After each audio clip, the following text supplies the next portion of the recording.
येळकोट येळकोट येळकोट येळकोट. राजमाता अहिल्याबाई होळकर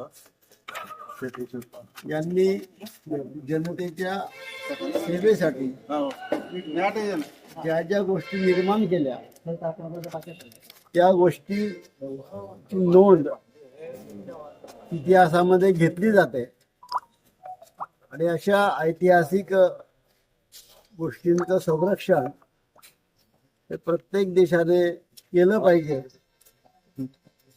अशा प्रकारची भूमिका या ठिकाणी राहिलेली आहे. पुरातत्व विभागाने कशी परवानगी दिली, नेमकं त्या ठिकाणी काय करणार आहात याबद्दलची जागृती जनतेपर्यंत शासनाने सांगितली नाही. हम करेसो कायदा, आम्हाला जे वाटेल ते आम्ही करू. बांधण्याला जवळजवळ 250 वर्षाच्या पुढील काळ झालेला आहे.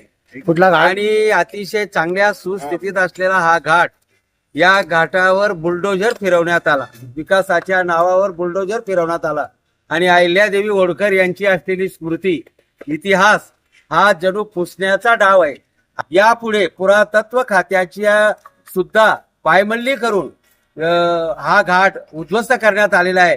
यापुढे कोणत्याही महापुरुषाचा इतिहासाच्या खुणा या भारतात नष्ट होणार नाही, यासाठी आम्ही सारे जण रस्त्यावर उतरू आणि त्याला प्रतिकार करू. राजमाता अहिल्यादेवी थेट कन्याकुमारी ते काश्मीर पर्यंत त्यांनी सर्वसामान्य जनतेची गरज ओळखून तत्कालीन स्थितीमध्ये विहिरी बांधल्या, तलाव बांधले, कालवे बांधलेत, रस्ते बांधलेत, रस्त्याने चालताना विश्रांतीसाठी धर्मशाळा बांधल्या, धर्मशाळा आणि घाट बांधले.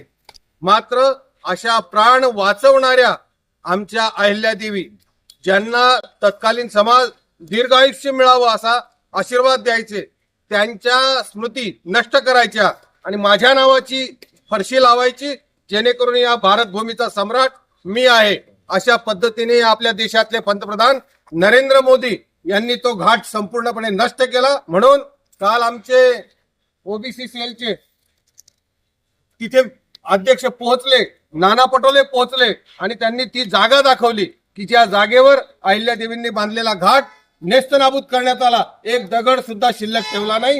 येळकोट येळकोट येळकोट येळकोट.